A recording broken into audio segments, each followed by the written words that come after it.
briefly, what would be 3 books you think would be helpful for business owners or aspiring business owners to read to kind of maybe recalibrate their thinking? You know, just briefly, just kind of, what are 3 books maybe that have helped you or you've heard that are very helpful or could be helpful? Okay. Well, I have more than 3, so I'll keep it to 5. Sorry, but there's no way to put it just in 3. All right. Everybody needs to read and study over and over and over again Think and Grow Rich by Napoleon Hill. Okay. Okay, look, I'm really a strong believer that God gave us a brain to think the way He thinks. Sure. It is the power of God for us to be able to function the way we function. Okay? Whether we came from monkeys or a single cell in some scum pond, that's still a part of God's creation. Sure. Okay? Yep. I don't even care about that. I care about now. I don't care what was. Yeah. That's in the past. You know? What can I be now? And how can I affect other people's lives moving forward? Okay. Is that Think and Grow? not even what I can do, but what can God do through me? You know? What can we do together being relational? You and I. Sure. You know? You and I together. You know, He says you can, you can swat somebody with a single stick and it'll leave a sting on their skin, or you can take a lot of those several single sticks and rope them together, and now you can beat somebody with a club. You know, we're better together. Yeah. Randy Pittencourt says it. Yeah, we are better. We are better. Small business for a better. All right. So first book would be Think and Grow Rich. Don't just read it, just like study. Actually try to understand it. If you need help understanding it, because this was written in 1929, so some of the language is 1929-ish. You know, it doesn't have today's slang or whatever. If you need help understanding it, hey, hit me up. Okay. Hit me up. I'll help you with it. Think and Grow Rich. Yeah, Think and Grow Rich. Another, I would say another. I have just so many, and it's not necessarily in these motives, but there is one called Disrupt You. Okay. And it's by Jay Samit. Okay.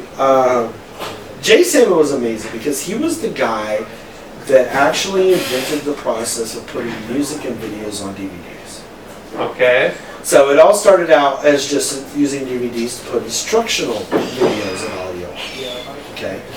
And he wrote a book, and he was the vice president or the CEO of Sony Interactive or Sony. You know, when Sony did, you know, he went to Sony and they started putting Blu-ray and movies and stuff on DVDs, you know, and creating CDs that it can actually hold this certain amount of songs or this so many hours worth of movie. He was the one that helped invent that and helped discover that. And he's a very proponent of, man, disrupt whatever it is you're in the middle of. Stir the pot. You know, earlier I said, well, pot stir. Yep. Sometimes it's good, sometimes it's bad. He goes, don't be a drone. Don't just go along with everything and everybody. Have your own ideas. Have your own thought process. Okay. Be who you are. Don't be.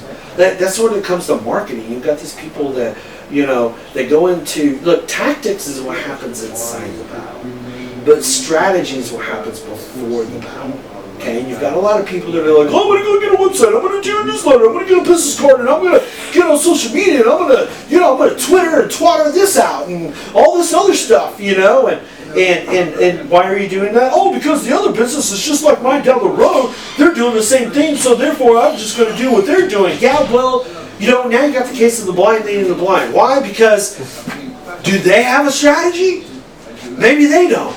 Yeah. Maybe they're copying somebody, you know? So I say, don't do it based on because of the competition. Look, don't have a mind of competition. Have a mind of creativity. Don't just keep up and do just because the Joneses down the street is doing it. Yeah. Don't be focused on that. Why? Because then your whole business is going to be built based on what somebody else is doing. Screw that crap. Good point. Yeah. Be creative. Be a trailblazer. Make your product so innovative that it just draws people because it's different, or because you do things differently. Not because you just don't swim with it. You freaking go up current. Don't go down current with the rest of the crappers. Sorry, I want to be so not safe for work on this, but you know, Do you get what I'm saying? Yeah, I get what you're saying. That really, dude, it freaking irks me. You know, that's why I'm looking at somebody, I'm like, you want to be negative, but you're being negative because someone else is negative, you're just doing the same crap they're doing. Yeah. Freaking be different. Okay, take a chance. Yeah, blaze your own trail. How do you know your own limits if you don't put yourself to the test? I like it. Anyway, all right. So, Disrupt You by Jay Samit, S-A-M-I-T is a good one. Okay, Disrupt You. Okay. All right. The Startup of You by Reid Hoffman. Okay. I want to blow your freaking mind. Okay. This book is amazing, and I'm going to tell you why. Okay. Reid Hoffman. Does anybody know who Reid Hoffman is? I don't. Well, I can't hear our audience right now, but anyway. Reid Hoffman is the guy who invented LinkedIn. Okay. LinkedIn was actually developed based on a college project of 6 degrees of separation. Okay, yeah. Kevin Bacon. 6 degrees of Kevin Bacon. Oh, the movie? No, that's how that starts. 6 degrees of, we're all related. If you keep going from one to the next, we're all related to each other. We all have connections. Right. With everywhere. Right. Well, Reid Hoffman was the one that did the Harvard study or Stanford or Cambridge study. I don't know what college he went to, but I forget. But he's the one that came up with the study of how can we create a network based on 6 degrees of separation. Okay. Okay. And that's how LinkedIn was born. That's why you have your first contact, your second contact, your third. There's 6 degrees to those contacts. Okay, yeah. But somebody knows somebody is somebody. Exactly. So this is this is my third cousin, you know? Yeah. This is my third networking connection because of so-and-so who I already know that knows so-and-so who I'm already connected to because of so-and-so who's my first connection. Yes. Does that make sense? Oh, no, absolutely. Amazing book. Okay. I mean, just I'm going to read that one. Blow your mind on the science behind how people are connected and how we know each other, which just proves the point that in your marketing, everything should be done from a relational point of view. Don't come to me if you want me to build your website and do your marketing based on your knowledge. What if you have a lack of knowledge? I want to do it based on what your customers need. Yeah. On what your clients want. All right. Look about what you want. You're not buying yourself. You're not buying your own product. No, yeah, exactly. You know? There's always a lot of blind spots. I digress. Okay, so that's a good book. Fourth book. Oh. Everybody needs to read this book.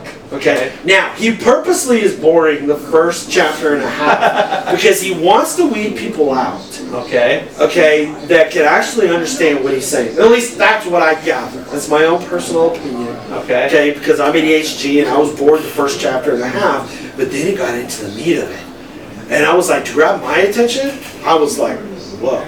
Hold on a second. This dude has really got some freaking stuff here. He is so much wisdom bomb in this freaking book. It's called The Subtle Art of Not Giving a Fuck. Okay? No, seriously. No, I've heard of this book. The book has nothing to do with the title, really. The book has everything to do with your energy, your money, your thought process, and your heart. Don't put it into things that end up being empty. How much time do we waste? How much money do we waste? How much mental capacity do we waste? How much of everything and anything that we do in our energy are we wasting into things that end up being empty? I'm talking horrible relationships. Why? Oh, because she was good in bed? Maybe she has a horrible personality. Or butterface. Or...